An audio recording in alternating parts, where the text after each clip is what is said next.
नमस्कार दोस्तों, स्वागत है आप सभी का सोशल नोट चैनल पर। दोस्तों, संडे को जो राजनीति विज्ञान का टेस्ट नंबर 6 हुआ था उसकी आंसर की आज अपलोड हो रही है, तो आप लोग अपने आंसर्स मिला करके अपना स्कोर जो है कमेंट बॉक्स में लिख सकते हैं। आइए देखेंगे पहला प्रश्न का आंसर। पहला क्वेश्चन था, संप्रभुता राज्य की सर्वोपरि इच्छा होती है, किसके शब्द हैं? तो यह है विलोबी, ऑप्शन डी राइट हो जाएगा। दूसरा प्रश्न था, सूची को सूची 2 से मिलाना था, जिसमें से दोस्तों सही उत्तर हो जाएगा आपका आंसर डी। तीसरा प्रश्न था, यह अवधारणा किसने प्रतिपादित की है? आनुपातिक प्रतिनिधित्व प्रणाली बहुदलीय व्यवस्था के विकास परिस्थितियां पैदा करती है, तो ये है एम डुवर्जन, ऑप्शन ए राइट हो जाएगा।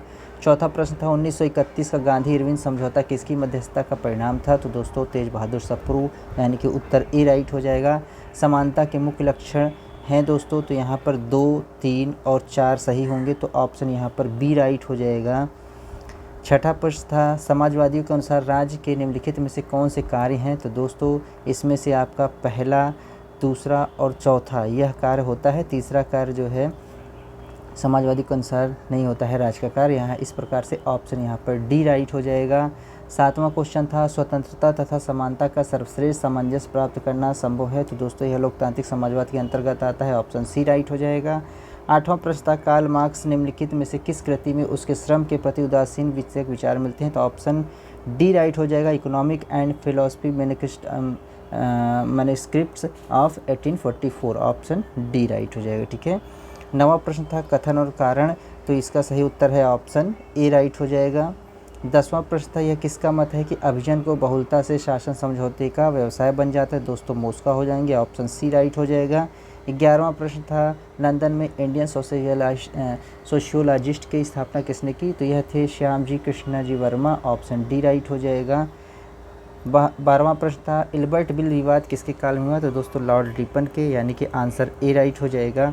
13वां प्रश्न था, भारतीय राष्ट्रीय कांग्रेस की प्रथम महिला अध्यक्ष कौन थी? तो Annie Besant, option B right हो जाएगा।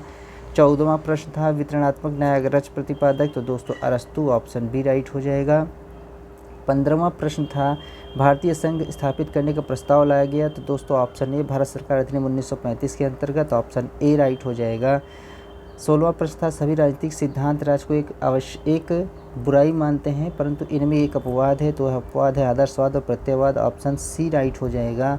17वां प्रश्न था, निम्नलिखित में से फ्रांसीसी समाजवाद किसे कहा गया? तो दोस्तों श्रमिक संघवाद, यानी कि उत्तर बी राइट हो जाएगा।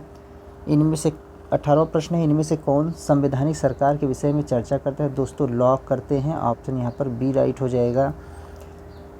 19वां प्रश्न था, भारतीय संविधान में समवर्ती सूची का विचार लिया गया है? तो दोस्तों यह ऑस्ट्रेलिया के संविधान से लिया गया है, ऑप्शन सी राइट हो जाएगा। 20वां प्रश्न था, निम्नलिखित में से किस समिति के द्वारा भारतीय संविधान में मौलिक कर्तव्यों को सम्मिलित करने की संस्तुति की गई थी? दोस्तों यह था स्वर्ण सिंह समिति के द्वारा, ऑप्शन ए राइट हो जाएगा। 21वां प्रश्न था, स्वतंत्रता के पश्चात भारत में भाषाई आधार पर पुनर्गठन निम्नलिखित में से किसके कारण बस प्रारंभ हुई थी? तो दोस्तों यह था राज्य पुनर्गठन आयोग की रिपोर्ट, ऑप्शन डी राइट हो जाएगा। 22वां प्रश्न था, कौन सत्रावसान के उपरांत संसद की बैठक को आहूत करने के लिए अधिकृत है? दोस्तों वह राष्ट्रपति होते हैं, ऑप्शन बी राइट हो जाएगा। 23वां प्रश्न था, निम्न में से किस याचिका के अधीन किसी व्यक्ति को किसी ऐसे काम को करने से रोका जा सकता है जिसके लिए वह विधि अनुसार सक्षम हो? तो दोस्तों यह होता है प्रतिषेध, ऑप्शन डी राइट हो जाएगा। 24वां प्रश्न, सूचियों को सूची 2 से मिलाना था, जिसमें से आपका उत्तर ऑप्शन ए राइट हो जाएगा। 25वां प्रश्न था, निम्नलिखित में भारत छोड़ो प्रस्ताव को अन्य किस प्रस्ताव के नाम से जाना जाता है? दोस्तों यह वर्धा प्रस्ताव के नाम से जाना जाता है, ऑप्शन सी राइट हो जाएगा। 26वां प्रश्न था, जब संप्रभुता सही हाथों विद्यमान होती है तो स्वतंत्रता बढ़ जाती है, यह कथन किसका है? दोस्तों यह कथन बर्लिन का है, ऑप्शन सी राइट हो जाएगा। 27वां प्रश्न था, इसमें से कौन सा एक सिद्धांत मार्क्सवाद का अंग नहीं है? तो दोस्तों कल्याणकारी राज्य जो है यह मार्क्सवाद का अंग नहीं है, ऑप्शन बी राइट हो जाएगा। 28वां प्रश्न था, सूची 1 को सूची 2 से मिलाना था, जिसमें सही उत्तर हो जाएगा ऑप्शन बी। 29वां प्रश्न था, धर्म रहित राजनीतिक मात्र कूड़ा है, यह मत किसका था? दोस्तों यह महात्मा गांधी, यानी कि ऑप्शन सी राइट हो जाएगा।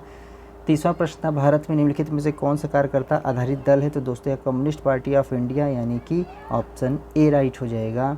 31वां प्रश्न था, निम्नलिखित में से कौन राष्ट्रपति शासन की विशेषता से संबंधित नहीं है? तो दोस्तों इसमें से राष्ट्रपति वास्तविक कार्यपालिका के रूप में कार्य करता है, यह उत्तर नहीं होगा, यानी कि ऑप्शन डी राइट हो जाएगा। 32वां प्रश्न था भारतीय राष्ट्रीय कांग्रेस का प्रथम अधिवेशन 28 दिसंबर 1885 को हुई थी, जिसमें प्रतिनिधियों की कुल संख्या थी, तो दोस्तों यह 72 थी। ऑप्शन बी राइट हो जाएगा। लिखा था कि 33वां प्रश्न था कौन सा कथन गलत है, दोस्तों इसमें से पहला ही, यानी कि भारतीय संसद एक संप्रभु संस्था है, यानी कि आंसर ए राइट हो जाएगा, यह गलत है। 34वां प्रश्न था निम्नलिखित में से politics in Indian since independence नामक पुस्तक किसने लिखी है, दोस्तों यह मॉरिस जोन्स के द्वारा लिखी गई है, यानी कि आंसर बी राइट हो जाएगा। 35वां प्रश्न था 1905 में किसने कांग्रेस मंच से ब्रिटिश साम्राज्य के अंतर्गत स्वराज की मांग उठाई थी, दोस्तों यह गोपाल कृष्ण गोखले थे, यानी कि आंसर यहाँ पर बी राइट हो जाएगा।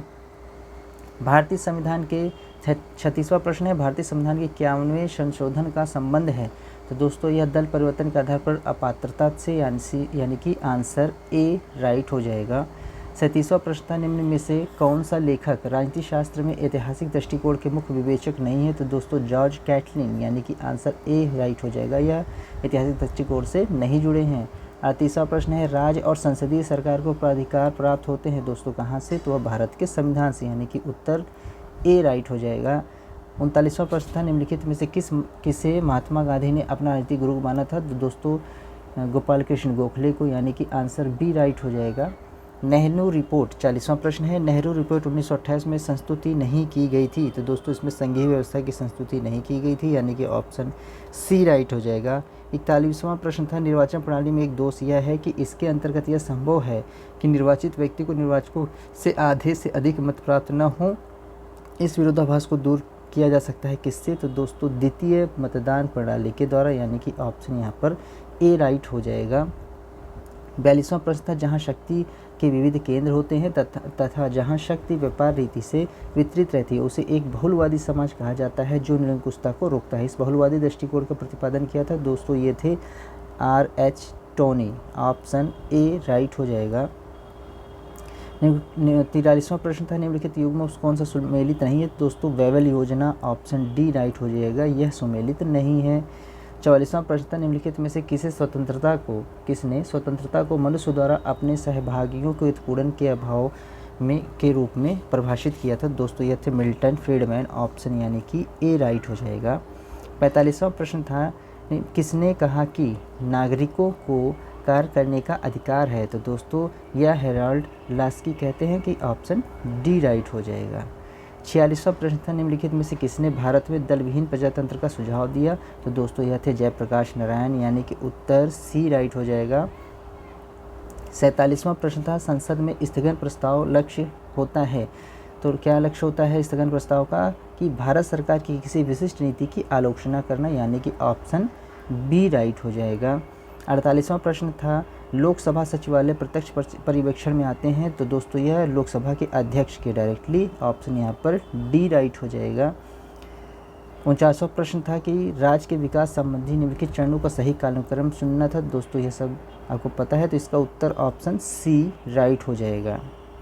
50वां प्रश्न था कल्याणकारी राज्य एक ओर साम्यवाद तथा दूसरी ओर अनियंत्रित व्यक्तिवाद के मध्य एक समझौता है, तो यह कौन कहता है, तो दोस्तों हॉबमैन कहते हैं, ऑप्शन सी राइट हो जाएगा।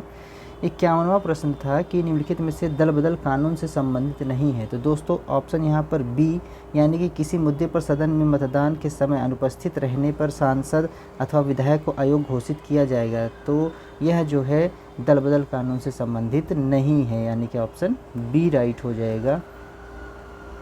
52वां प्रश्न था राज्यों के निर्वाचन आयोग विधानसभा सदस्यों की अयोग्यता के संबंध में अपना परामर्श देते हैं, तो यह किसको, राज्यपाल को, यानी कि ऑप्शन यहाँ पर बी राइट हो जाएगा। 53वां प्रश्न था संप्रभुता पद का प्रथम बार प्रयोग किया गया, तो दोस्तों फ्रांस के न्यायविदों के द्वारा प्रयोग किया गया था, ऑप्शन यहाँ पर इस प्रकार से डी राइट हो जाएगा। 54वां क्वेश्चन था कि भारत के नियंत्रक महालेखा परीक्षक को पदमुक्त किया जा सकता है कैसे, दोस्तों तो यह महाभियोग के द्वारा, यानी कि ऑप्शन यहाँ पर सी राइट हो जाएगा। 55वां प्रश्न था भारतीय संविधान के विषय में निम्नलिखित कथन किसका है, तो भारतीय संविधान अधिक कठोर तथा अधिक लचीले के मध्य एक अच्छा संतुलन स्थापित करता है, यह दोस्तों अलेक्जेंड्रो विक्स के द्वारा कहा गया था, ऑप्शन यहाँ पर बी राइट हो जाएगा। 56वां प्रश्न तक बंगाल का governor general Bharat governor general कब बनाया गया, तो दोस्तों यह 1833 के चार्टर अधिनियम के द्वारा हुआ था, ऑप्शन यहाँ पर बी राइट हो जाएगा। 57वां प्रश्न था सामाजिक समझौते के सिद्धांत संबंधित नहीं है। तो दोस्तों सबकी इच्छा से जो है यह संबंधित नहीं है, यानी कि ऑप्शन यहाँ पर डी राइट हो जाएगा। 58वां प्रश्न था भारतीय संविधान के अधीन राष्ट्रपति की आपात शक्तियों को ग्रहित किया गया है। तो दोस्तों यह जर्मनी के वायमर संविधान से किया गया है, ऑप्शन यहाँ पर डी राइट हो जाएगा। 59वां प्रश्न है एकात्मक व्यवस्था में क्या होता है। तो दोस्तों केंद्र सर्वशक्तिशाली होता है, यानी कि ऑप्शन ए राइट हो जाएगा। 60वां प्रश्न था समाजवाद का विशिष्ट घटक है। तो दोस्तों समाज का विशिष्ट घटक है उत्पादन के साधनों पर समाज का स्वामित्व, यानी कि ऑप्शन यहाँ पर सी राइट हो जाएगा। दोस्तों हो सकता है कुछ प्रश्नों पर आपको आपत्ति हो तो आप मुझे कमेंट बॉक्स में या तो फिर मुझे मैसेज करके बता सकते हैं। बाकी आपका ये आंसर की दे दिया मैंने, अपना स्कोर जो है आप कमेंट बॉक्स में लिखें, ठीक है। चलिए मिलते हैं फिर एक दूसरे टेस्ट के साथ। सभी को जुड़ने के लिए बहुत बहुत धन्यवाद। जय हिंद।